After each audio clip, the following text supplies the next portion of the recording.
Bienvenue dans l'émission Présence protestante. Le 1er juillet 1523, il y a juste 500 ans, 2 moines augustins sont brûlés vifs sur la grande place de Bruxelles. Leur seul crime était d'avoir adhéré aux idées nouvelles d'un certain Martin Luther. Il s'agit d'Henri Wüst et de Jean Van Eschen, considérés tous deux comme les premiers martyrs de la réforme protestante. Il y en a bien sûr eu d'autres par la suite. Beaucoup de protestants d'ailleurs ont été contraints de fuir le pays. Nous reviendrons dans quelques instants sur le contexte historique de cette réforme et surtout sur les raisons de ces persécutions. Mais nous n'en resterons pas sur ces considérations historiques. Aujourd'hui encore, malgré les avancées du dialogue œcuménique, sur le fait aussi que l'on prône le dialogue multireligieux, la liberté de conscience n'est pas un acquis universel. Nous en parlons tout de suite avec nos invités. Et nos invités, c'est entre autres Robert Hostetter, pasteur et aussi ancien directeur de ces émissions Présence protestante. Il nous revient, il est un passionné d'histoire et il nous revient pour nous parler de ces moments critiques pour le protestantisme, pour le début du protestantisme. Nous aurons aussi Christophe Dalloisio, président de l'ACAT, l'Action chrétienne pour l'abolition de la torture. Avant toute chose, qu'est-ce que l'ACAT ? L'Action des chrétiens pour l'abolition de la torture est une association qui existe en Belgique et qui existe également dans une trentaine de pays du monde, sur 3 continents différents. Et comme son nom l'indique, eh bien, c'est une association qui est destinée à mener des actions en faveur de l'éradication de toute forme de torture. Et quand on parle de torture, évidemment, on entend non seulement la torture dans sa version la plus brute que vous pouvez imaginer, mais également toute forme de peine ou traitement cruel, inhumain ou dégradant. Et ce qui nous tient particulièrement à cœur aussi, peut-être que ça vous apparaîtra comme peu actuel pour la Belgique, mais c'est l'abolition de la peine de mort. Alors, la peine de mort est abolie en Belgique, mais elle ne l'est pas depuis si longtemps que cela. Et un travail d'éducation permanente est d'ailleurs toujours nécessaire, même en Belgique, à ce sujet. Et concernant d'autres pays du monde, bien entendu, et hélas, cette peine de mort continue d'exister et d'être appliquée. Donc notre travail consiste à essayer de mettre en avant toute une série d'arguments et de plaider pour l'abolition de la peine de mort et pour l'éradication, comme je le disais, de toute forme de torture ou de mauvais traitement. Alors nous reviendrons dans quelques instants justement sur ces difficultés d'une liberté de conscience, d'une liberté d'expression. Mais avant, nous allons voir un peu le volet historique. En général, on dit que la réforme remonte à la date du 31 octobre 1517, mais il n'en est pas comme cela. La réforme, elle date bien d'avant.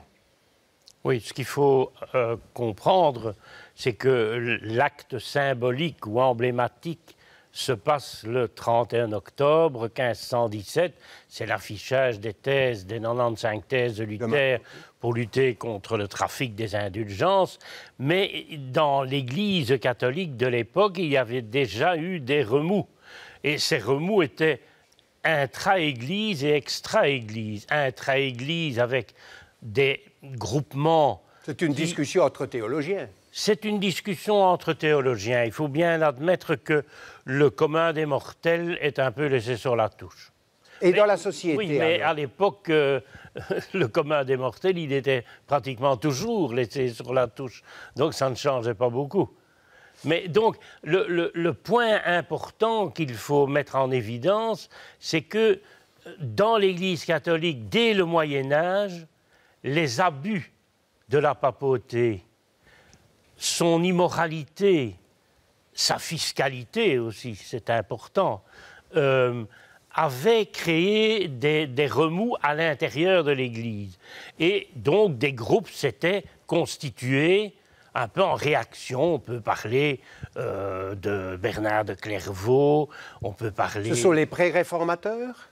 Mais après, on les a appelés des pré-réformateurs, mais à ça, il faut alors ajouter toute la partie extérieure, c'est-à-dire Pierre Valdo, fondateur des Vaudois, Wycliffe qui fait une pré-réforme en Angleterre, Jérôme Savonarole qui rue un peu dans les brancards à Florence. Bref, il y a des excroissances un peu partout. Ça Donc, bouge. Oui, cette réforme ne tombe pas du ciel. On pouvait l'espérer, mais ce n'est pas ça. C'est pas tout à fait Non, ça. pas du tout. Et vous parliez tout à l'heure de la réforme au sein de la société. Qu'est-ce que vous voulez dire par là? Ben, il y a l'humanisme d'abord, qui vient un peu changer la donne. L'humanisme, c'est la liberté de penser. C'est aussi le libre arbitre. Chacun prend sa destinée en main beaucoup plus qu'avant.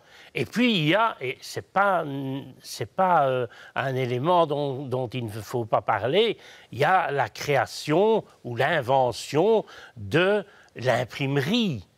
Cette imprimerie qui va multiplier les textes et qui va aussi permettre une large diffusion.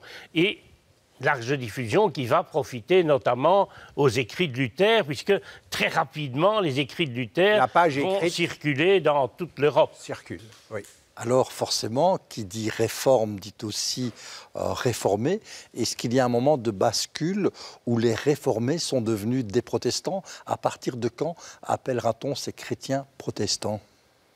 Alors je pense qu'il faut être prudent, parce que ça s'est fait de façon graduelle. Pas dans tous les pays, on ne peut pas dire tout d'un coup tous les pays deviennent protestants. Non, il y a des groupes, des groupuscules qui se créent, qui adhèrent aux thèses de Martin Luther, et là on peut parler, on peut reciter nos noms, Vues Evanation, puisque ces gens sont issus d'un groupe anversois, dont le prieur avait été un élève, un étudiant de Martin Luther il y a très longtemps. Et il avait adhéré à cette thèse à l'époque, mais il était tout à fait resté dans le milieu catholique. On peut aussi citer Erasme qui était un proche de Luther, mais qui n'a jamais quitté l'Église catholique. Et on peut, si on veut en remettre une couche, on peut même dire que Luther, finalement, est resté catholique, puisque jusqu'à la fin de sa vie, il a entretenu une correspondance suivie avec les papes successifs pour essayer de faire comprendre aux papes qui ne voulaient pas créer une nouvelle Église. Même après son exclusion. Absolument. Donc, qui dit nouvelle Église dit alors changement de nom, et là, alors, on pourrait parler de réformer.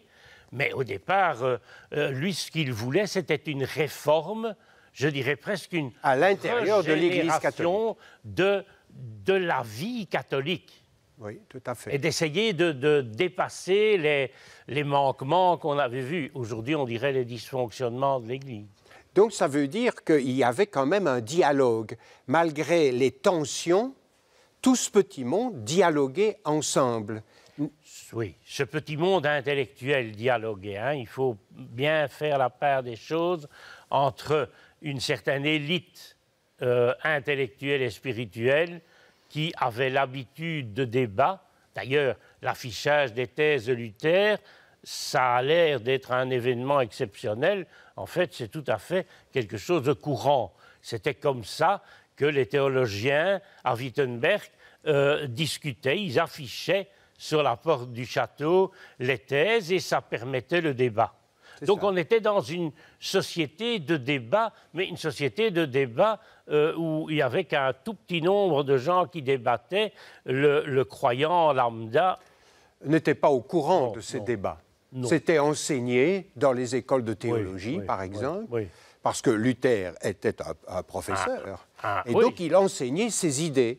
Il enseignait ses idées, et c'est d'ailleurs ça qui a créé chez lui une réaction à un moment, c'est que dans les textes, il était professeur de Nouveau Testament, dans les textes à un moment, il a mis à son programme l'Épître aux Romains, et il se rend compte que le message de l'Épître aux Romains n'a rien à voir avec ce que l'Église lui a enseigné, d'une culture de « il faut faire des bonnes œuvres », on passe à une culture « il faut avoir la foi ». Et là, pour lui, c'est une révélation de un, et c'est aussi un choc parce qu'il se dit « mais en fait, on nous dit des choses qui ne sont pas bibliques ». On tire de la Bible des enseignements qui sont hors Bible, mais qui servent une certaine hiérarchie, ici une hiérarchie catholique, puisqu'on ne parle pas encore d'église réformée, bien entendu. Tout à l'heure, vous évoquiez les thèses en disant, c'est vrai, on en fait pas mal autour de cela, c'était courant. Est-ce que l'on peut malgré tout en savoir un peu plus sur le contenu? Je pense qu'il y avait quand même quelques petites sucreries verbales et originales, un petit peu pour taquiner. Oui, c'est clair que Luther, quand il affiche ses thèses, son idée, c'est d'abord de lutter contre la fiscalité, puisqu'on lève un impôt à ce moment-là pour reconstruire la cathédrale, la basilique de Rome. On fait ça de façon un peu systématique, et c'est ça qui le choque, et dès lors il réagit sur la fiscalité, il réagit aussi sur la façon dont la papauté monopolise le débat théologique et en dehors de ce qu'ils donnent eux comme inflexion, le commun des mortels, mais aussi le théologien de la base, n'a pas beaucoup le droit de s'exprimer. Et ça, c'est assez révolutionnaire. Donc ça crée un mouvement qui, cette fois-ci, dépasse largement le cadre du théologique. Ça devient plus ecclésiologique. Alors, malgré tous ces débats, à un moment, il y a les bûchers qui se mettent en place. Et nous arrivons à notre histoire avec Henri Wütz et Jean Van Eschen. Qu'est-ce qui se passe à ce moment-là? Pourquoi? Quelles sont les raisons de cette persécution? Eh bien, les raisons, enfin, elles sont simples et elles découlent en fait de l'influence grandissante des thèses de Luther à l'intérieur même de l'institution catholique. Quand certains groupes, certains couvents par exemple, passent au luthéranisme, à un moment donné, le prieur est tensé par l'autorité en disant il faut que ça arrête. Finalement, c'est de la désobéissance. Exactement. Donc on punit, plus... ces bûchers punissent la désobéissance à une institution. Oui, c'est une question de rapport de force.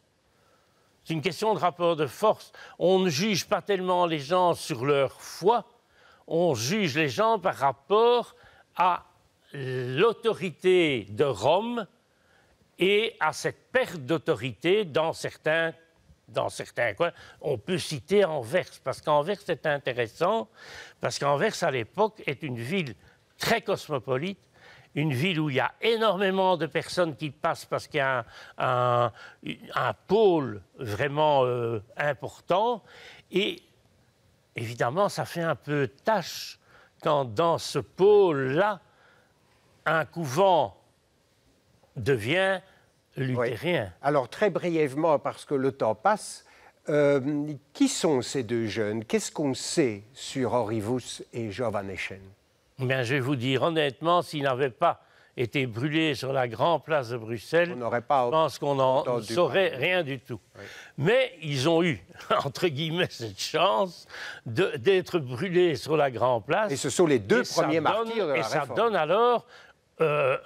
ça devient un symbole, ça devient iconique. C'est ça. Mais sinon, malheureusement, ce ne sont pas les deux seuls. Non. C'est le début d'une persécution assez systématique et d'une persécution qui va être poursuivie de façon très méthodiquement, je dirais. Voilà. Jean Van Eschen et Henri Wütz, en fait, sont un détonateur, encore une fois. Pourquoi? Parce que l'autorité ecclésiastique a décidé de faire un exemple. Ben oui. Donc ils sont en fait jugés, ils sont d'abord dégradés ecclésiastiquement, mais comme l'autorité de l'Église n'a pas le droit de les tuer, on fait un procès civil Et le procès civil amène à la condamnation à être brûlés vifs. Et ça nous donne l'épisode de leur mort. Il y a eu une commémoration, justement, cet été, de ces premiers martyrs de la réforme protestante. À l'église protestante du musée, nous avons été, avec nos caméras et nos micros, recueillir justement les impressions, le pourquoi de cette commémoration. Et nous écoutons, nous regardons maintenant ce reportage. Il se passe une commémoration. Nous parlons du passé, mais aussi du présent, et peut-être encore plus important du futur. Le passé, on le connaît. C'est une histoire difficile de martyrs qui ont été brûlés. Mais heureusement, en 500 ans, nous avons fait beaucoup de chemin. Et nous avons donc pu dialoguer ensemble, catholiques et protestants, profiter ensemble et se battre aussi pour la liberté de conscience. Donc, le but, ce n'est pas de rester le regard sur le passé, mais c'est aussi d'être là, aujourd'hui, ensemble. Je pense que c'est important parce qu'on a du mal à se représenter ce qui a pu se passer à l'époque. Et c'est important d'être là, d'être présent pour commémorer. C'est vrai qu'il y a eu beaucoup d'exécutions sur la Grande Place. Et aujourd'hui, c'est quelque chose dont on ne se rend pas compte. Quand on va sur la Grande Place, on voit des gaufres, on voit ce genre de choses, des restaurants, mais on ne pense pas à ce qui s'est passé à l'époque. Et c'est important de se remémorer ce qui s'est passé et d'être là, d'être présent, en fait, de répondre à l'appel.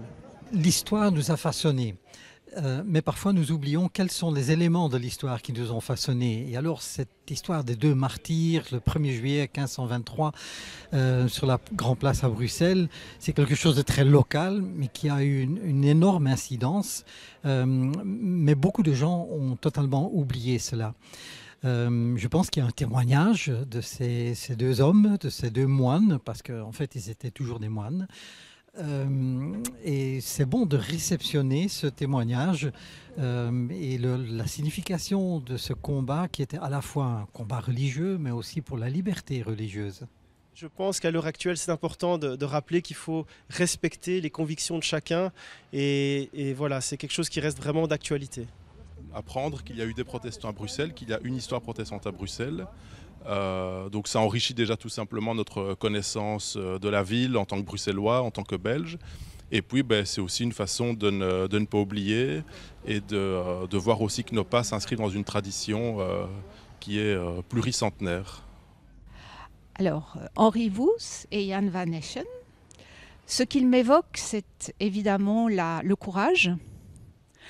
Le courage de ne pas renoncer à ses convictions et d'être prêt à en payer le prix. Aujourd'hui, c'est tout de même un exemple qui reste précieux. On espère bien sûr ne pas être confronté à des choix si terribles. Et je crois qu'on ne sait jamais ce qu'on ferait dans une telle situation. Mais le courage de se battre pour la liberté, c'est un courage dont l'être humain a besoin en tout temps et en tout lieu. Souffrir pour sa foi, c'est encore d'actualité. C'est quelque chose qui est peut-être inéluctable. Je pense que c'est inéluctable. Avec la foi viennent un certain nombre de préoccupations, de persécutions parfois, on peut appeler ça comme ça. Donc c'est vrai que le contexte n'est pas le même, bien sûr, mais voilà, c'est quelque chose qui va de pair avec la foi. Monsieur Dalloisio, vous êtes donc, je le rappelle, le président de l'Action chrétienne pour l'abolition de la peine de mort, de la torture, etc. Vous êtes ici pour maintenant faire le pont entre l'histoire, ce qui s'est passé il y a 500 ans, et aujourd'hui. Nous venons de voir un sujet, d'entendre des personnes. Est-ce inéluctable, cette lutte contre ces exactions qui empêchent les gens de parler et de croire ce qu'ils veulent croire, de penser ce qu'ils veulent penser? Eh bien, il est très difficile de répondre de manière tout à fait univoque. Est-ce inéluctable ou non?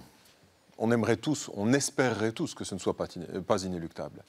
Mais moi, ces témoignages qu'on vient juste d'entendre me bouleversent parce qu'ils me projettent dans l'actualité. On a l'impression d'être aujourd'hui, en fait. Et une chose est assez frappante, je trouve, dans ce que nous venons d'entendre, c'est que des martyrs chrétiens, il y en avait eu à Bruxelles, ou en tout cas sur les territoires qui constituent aujourd'hui la Belgique. Il y en a eu dans l'histoire antérieure au XVIe siècle. Mais là, qu'est-ce qui est particulièrement choquant? C'est qu'il s'agit de personnes qui sont chrétiennes et persécutées par d'autres chrétiens.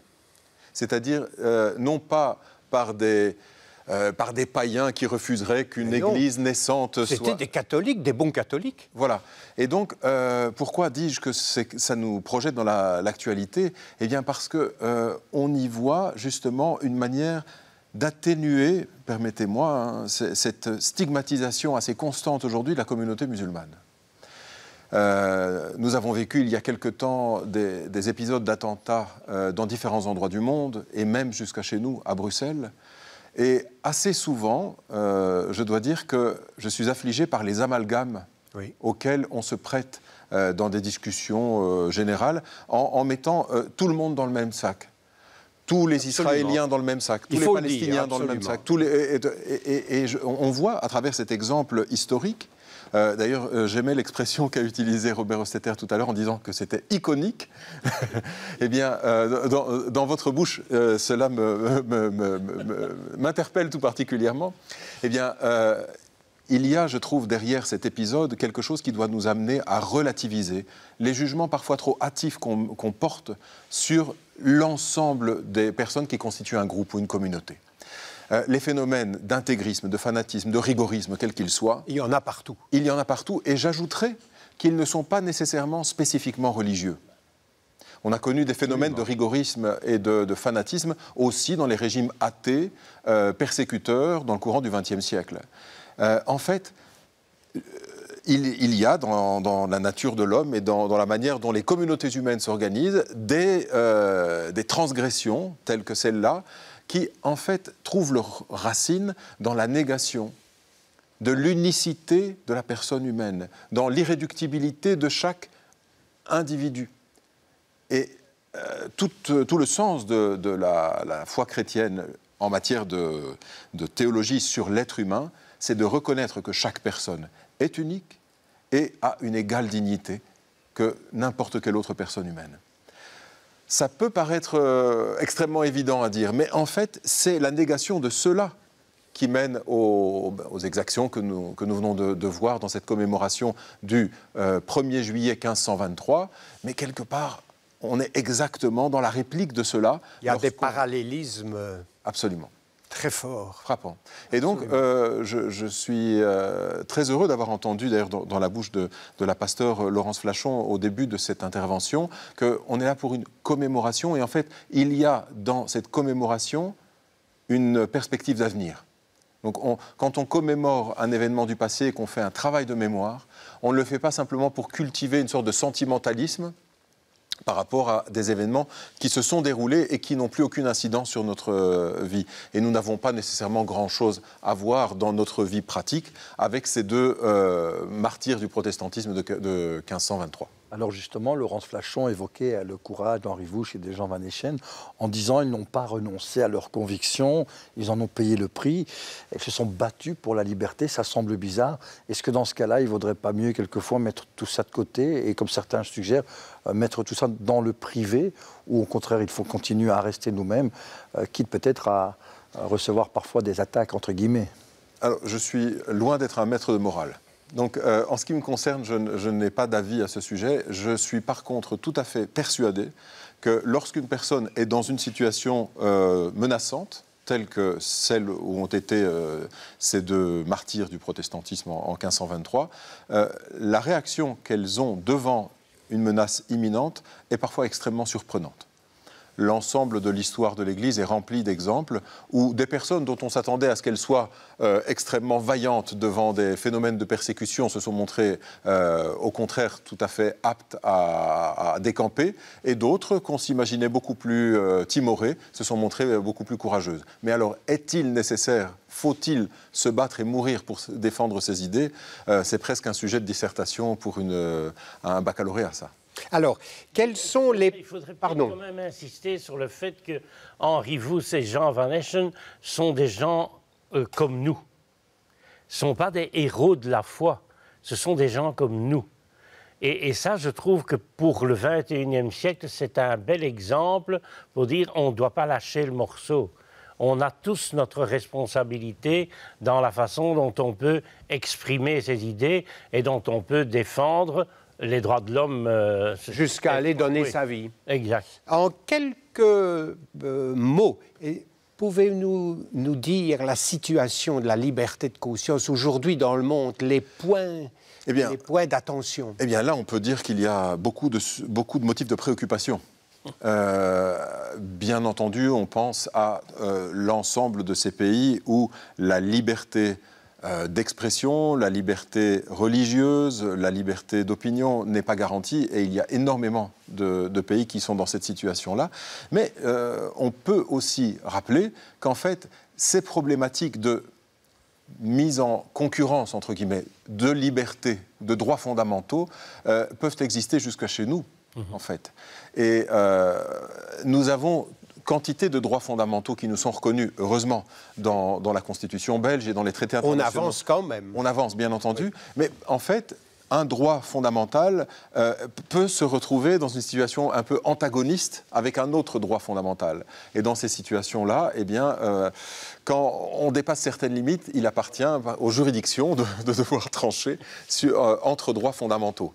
Liberté religieuse d'abord ou bien liberté d'expression d'abord? Ça dépend des contextes. Oui. Alors, si on veut s'informer davantage, poursuivre votre actualité en tant qu'action chrétienne contre Action des chrétiens pour l'abolition de la torture. Pour l'abolition de la peine de mort. Est-ce que... comment on fait? On vous rejoint sur un site? Bien entendu, donc il y a acat.be, qui est parfois en construction, et donc je me permets de renvoyer également au site de la FIACAT, la Fédération internationale des ACAT, FIACAT.org. FIACAT.org, qui est notre fédération, c'est-à-dire le réseau de toutes les ACAT du monde. Et sur ce réseau sont relayées l'ensemble des actions qui sont menées, et elles sont spectaculaires. Et je tiens à souligner en particulier qu'il y a des endroits du monde où l'abolition de la peine de mort et toute une série de progrès dans le domaine des droits humains avancent de manière efficace, vraiment grâce aux ACAT. En tout cas, un grand merci à vous deux pour votre passage sur notre plateau et pour tous ces éclairages importants. Puisse le vent de la liberté, le vent de la fraternité souffler de plus en plus fort sur notre société. Elle en a bien besoin. C'est ici que se termine pour aujourd'hui notre émission de Présence protestante. À une prochaine fois. Au revoir.